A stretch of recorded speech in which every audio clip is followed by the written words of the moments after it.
पांडव लोग स्वर्ग के लिए चले गए। देवर्षि नारद के कहने से धृतराष्ट्र और गांधारी भी स्वर्गारोहण के लिए गए। बुआ कुंती भी चली गई, पांडव भी चले गए। राजा परीक्षित को एक तंत्र सम्राट राजा बनाया। कलयुग आ गया। आज रथ में बैठ करके घोड़ों की लगाम पकड़ के सारथी को लेकर के परीक्षित जी जब कौशाम्बी के जंगलों में भटक रहे थे तो वहां उन्होंने एक दृश्य देखा कि ये कृष्ण माने काला पुरुष गाय को मारा, बछड़े को दूध पीने से मना कर रहा है। जब इस दृश्य को देखा राजा परीक्षित रथ को ले जाके सामने खड़ा किए। जो कृष्ण काले कपड़े पहन के तलवार लिए थे उससे पूछे भैया आपका नाम क्या है? बोले मेरा नाम कलयुग है। अभी अभी भगवान जब धराधाम छोड़ के गए तो मेरा आगमन हो गया।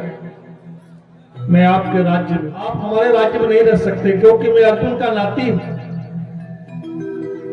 तुम्हें मालूम नहीं कि मेरे बाबा का संबंध अर्जुन का भगवान कृष्ण से कितना बड़ा था। जो उनके सखा थे, मित्र थे, उनके दास थे, उनके बहनोई जीजा भी थे। ऐसे भगवान कृष्ण के हमारे पिता महाबाबा मित्र थे, साथी थे। हर क्षण उनकी रक्षा किया भगवान ने। इस युग में तुम्हें रहने नहीं दिया और धनुष बाण का संधान कर लिया। मारने लगे तो कांपने लगा महाराज कलयुग। ये जो वर्तमान में गाय है इसके 4 पैर हैं, उसके 3 पैर को नष्ट कर दिया कलयुग। तपः शौचम दया शांति इति पादा कृते कृता अधर्मस्तयो भग्नः इसमें तपस्या और कृता और दया ये 3 पर नष्ट हो गए कलयुग। कोई ज्यादा तपस्या समय तक नहीं कर सकता, दया नहीं करता किसी पर, बगल वाला चाहे किसी को मार दे, जान से मार दे तब भी बचाने के लिए तैयार नहीं। और कृता भी समाप्त है। और भी सत्य है कुछ, एक पैर से पृथ्वी खड़ी और धर्म रूपी जो बछड़ा है वो अमृत रूपी दूध पीने से कलयुग बंद कर रहे हैं। हाथ जोड़ करके कहा महाराज मुझे कहीं स्थान दे दो, मारो मत, मैं आपकी शरण में आया। कोई शरण में आ जाए तो राजा उस पर फिर प्रहार नहीं करता, ये युद्ध का नियम है। परीक्षित ने कहा नते बुढ़ा के सयसो धराड़ा बद्धांजल वै भयमस्ति किंचित नहीं वर्तितव्यम भवता कथंचन क्षेत्रे मदीये तुम धर्म बंधु।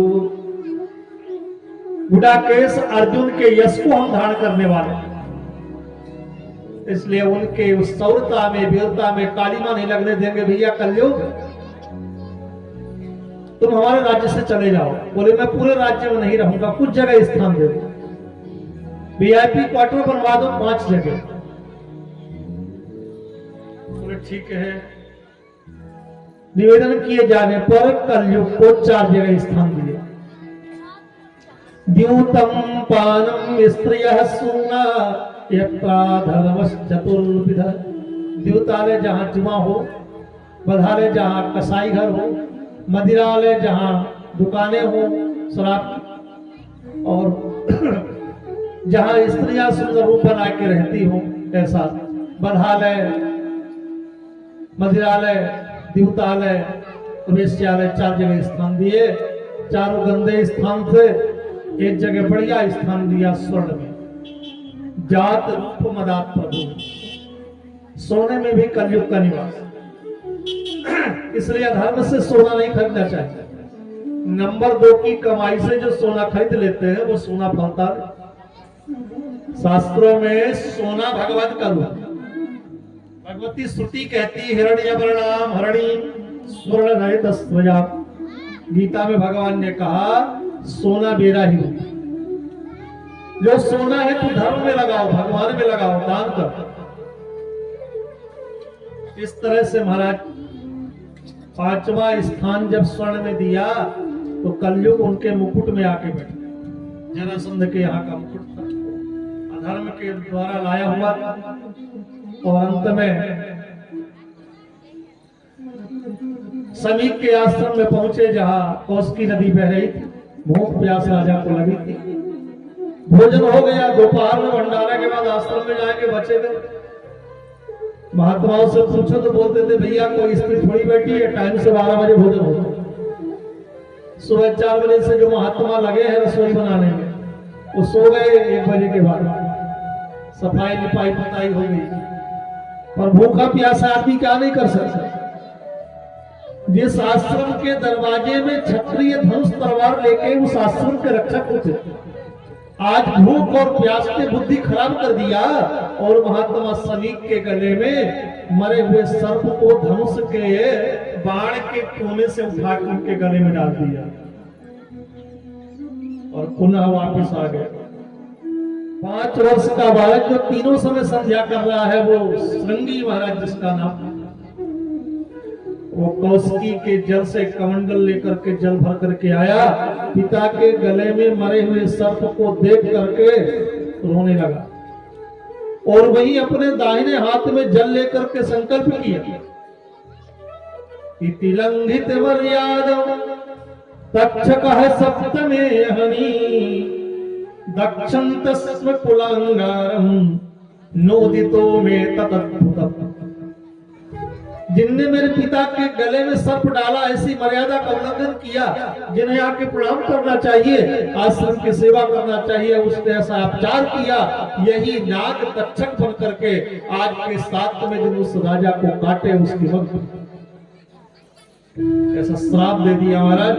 मुक्त कंठ से रोने लगे, मुक्त कंठ विरोधः, नेत्र खुले और उस गले से पड़े सर्प को उठा के पिता महाराज समीक ने नीचे फेंक दिया माला की तरह। बोले बेटे ये सर्प मरा हुआ था, जैसे लोग माला पहन लेते हैं वैसी में पहना, इसने काटा। समझाया, सांत्वना दी। बोले ध्यान से देखा कि यहाँ एक दंत सम्राट राजा परीक्षित आए थे, जो राजा धर्म के रूप में है, जो राजा इस संसार में धर्म रूप होता है, उसको तुमने श्राप दे दिया।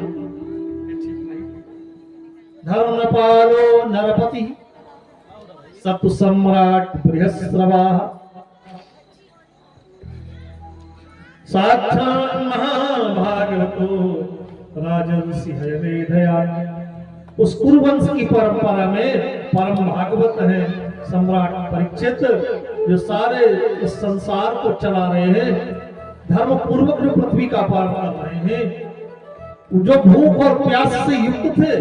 हमें जाकर उन्हें जल पिलाना चाहिए, कोई हमारे यहाँ आए भोजन देना चाहिए। बेटे क्षुत तट श्रमय तो दीनो नैवास मच्छा भवरहत, वो श्राप के योग्य नहीं थे, पर महात्मा है ना। बोले जो कुछ होता है भगवान की कृपा से बढ़िया होगा। प्रायशः साधवो लोके, प्रायशः साधवो लोके परैर्द्वन्द्वेषु योजितः न व्यथन्ति न हस्यन्ति यदयात्मा गुणाश्रयः, यदयात्मा गुणाश्रयः। कोई ऐसी घटना घट जाए तो संत लोग उस पर ध्यान नहीं देते, प्रारब्ध दिवस ऐसा हुआ। द्वंद्व में नहीं पड़ते, द्वंद्व में सुख दुख हानि लाभ जीवन मरण जय सत्य मान अपमान न व्यथन्ति, दुखी नहीं है। ये भगवान का ही सब कुछ विधान है। ये सारे द्वंद्व आत्मा से अलग है, आत्मा अगुण आश्रय है। और फिर भजन करने लगे। अपने शिष्य गौरमुख नाम को भेजा, बोले राजा को बताओ जीवन के 7 दिन शेष है। राजा ने मुक्त जब रखा तो ध्यान आया कि आज हमने अपचार कर दिया, महात्मा के गले में मरा हुआ सर्प डाल दिया। तब तक शिष्य दौड़ते दौड़ते आया, आपके जीवन के केवल 7 दिन शेष हैं। अपने बेटे जन्मेजय को राजा बना करके एक ही क्षण में, जिनके जीवन के 7 दिन बचे हैं, उन्हें क्या करना चाहिए, कल कल निनाद करती हुई भागीरथी गंगा के किनारे सुत्ताल आ गए और वहां ध्यान करने लगे। बड़े बड़े मुनि महात्मा जहां आए हुए हैं। तत्रोपजगमुरो भुवनं पुनाना महानुभावा सशिष्यः समुनयः प्रायेण तीर्थाधिगमापदेशैः स्वयं हि तीर्थानि पुनन्ति सन्तः, स्वयं हि तीर्थानि पुनन्ति सन्तः। सूर्य कहते ऋषि, ऐसे बड़े बड़े ऋषि वहां जब आए जो बड़े बड़े ध्यानी थे, तीनों समय संध्या करते थे, भगवान का भजन करते थे, साधना में रत थे, वो जंगलों से, चित्रकूट से अत्रि जी महाराज, वशिष्ठ जी अयोध्या से, मलयाचल से कुंभज जी महाराज, ऐसे ऐसे ऋषि महाराज परीक्षित को श्राप लगा, हमारे राजा हैं, वहां पहुंचने लगे। उनके पहुंचने से वह स्थान तीर्थ हो गया। ऐसे ऐसे संत जहां पधार जाते हैं वह स्थान भी तीर्थ हो जाता है। अत्र वशिष्ठ चवलः पुराण सर्वबालिष्टनेमिर अंगिरश्च पराशरोगादिसुतोत्तराम उदत्त इंद्र प्रमदत्त गवाहु। जहां पर मेधातिथि देवर भारद्वाज गौतम महर्षि पिप्पलाद जो पीपल के फल को पाकर वेदों के उपनिषदों के भाग की व्याख्या करी, वो भी वहां पहुंच गए। ऐसे से ऋषि मुनि समुदाय एकत्रित है, उनके बीच में हाथ जोड़ करके परीक्षित खड़े हैं। तब तक कौपीन केले की लगाए हुए, भस्म लगाए हुए, कमंडल लिए, माला लिए, घुंघराले जिनके बाल, जिनके शंख के समान ग्रीवा, जिनकी पादुका, जो नाम जपते हुए सुखदेव जी भी जंगलों से वहां गंगा के किनारे आ गए और जिन्हें प्रणाम किया परीक्षित ने और प्रश्न पूछा, महाराज जिनके जीवन के 7 दिन शेष हैं उन्हें क्या करना चाहिए? सुखदेव जी ने समझाया, बोले चिंता मत योगिनाम परमं गुरुं पुरुषस्य यत कार्यं म्रियमाणस्य सर्वतः। सुखदेव के आगमन के बाद उन्होंने पूजन किया, प्रणाम किया। योगियों के आप परम गुरु हैं। सुखदेव जी महाराज जनक जी के यहाँ जाके भी ज्ञान लेने गए। योगी के परम गुरु हैं, महाराज आप बताइए मुझे 7 दिन जीवन के शेष मिले हैं, क्या करना चाहिए? कौन सा अनुष्ठान करूं, कौन सा नाम जपूं, किनका ध्यान करूं? मुझे मालूम है कि आप एक क्षण भी जितने समय गाय नहीं जाती है, महाराज योगी है उतने समय तक रुकेंगे फिर चल देंगे। नूनो भगवतो ब्रह्मन ग्रहे सुग्रह में दिवा नहीं लक्षते है अवस्था मपि गोदोहन कुछ। जितने समय गाय दुहते हैं यति सन्यासी संत महात्मा एक गृहस्थी के यहाँ मात्र उतने समय रुकते, फिर आगे चल देते। जल्दी से बताएं कि मैं किनका नाम जप करूं। नए विशारण्य में सूची ने पहले इस शब्द का विराम करते हुए कहा, एवमाभासिता राज्ञा इस लक्षण गिरा एवमाभास धर्मज्ञो भगवान बादरायण। वेद व्यास पुत्र बादरायण सुखदेव जी आश्वासन देते हैं, द्वितीय स्कंद की कथा आरंभ करते हुए कहते हैं, हे राजा आपने लोक कल्याण के लिए यह प्रश्न पूछा। एवं आभासिता राज्ञ बरीयाने सते प्रश्न कृतो लोक हितो नृपो आत्मविद सम्मतः पुंसा श्रोतव्या दिशुयः पर। जो आत्मा को जानते हैं, आत्माध्यासी है, ऐसे योगियों का यह प्रश्न है। वास्तव में जो मरने योग्य उसे क्या करना चाहिए? प्रभु का भजन करना चाहिए। देखो राजन, 100 वर्ष व्यक्ति की आयु 50 वर्ष सोने में चली गई। 50 वर्ष दिन के कार्य बच्चे जिसमें विद्या पढ़ने में गई, गृहस्थ में गई, बेटा बेटी के घर द्वार मकान दुकान बनाने में गई। अब जीवन बचा का है भगवान के भजन के लिए भी। तस्मात् भारत सर्वात्मा भगवान ईश्वरो हरि श्रोतव्यः कीर्तव्यश्च स्मरतश्च क्षमा। हे भक्तवंशी भारत परीक्षित, भगवान ही कीर्तन करने योग्य है, नारायण श्रवण करने योग्य, वही कथा सुनने योग्य है उनकी कथा, वही श्रवण करने योग्य, वही ध्यान करने योग्य। इस संसार में 2 मार्ग है, प्रवृत्ति मार्ग, निवृत्ति मार्ग। भगवान की शरणागति भजन ही भगवान को मिलाने वाला। इसमें कोई कामना ना। इसलिए मैं 7 दिन तक तुम्हें यही गंगा के तट पर बैठ के भागवती कथा सुनाऊंगा। आप बिल्कुल आसन लगा के बैठ जाए। जितासनो जित श्वास जित संगो जितेन्द्रिय स्थूले भगवतो रूपे मन संधारे धिया। धिया इस बुद्धि के द्वारा जितश्वास होके आसन में बैठ के जितेंद्रिय होकर के 7 दिन तक भगवान की कथा सुनो। सबसे पहले भगवान जड़ और चैतन्य में है, इसलिए उनका ध्यान करो। अस्थावर जगत में इस भगवान का दर्शन कराया सुखदेव जी। सिया राम में सब जग जानी करहु प्रणाम जोरी जुग पानी। इस संसार जड़ चैतन्य में भगवान विराजमान है, उनको प्रणाम करते हैं।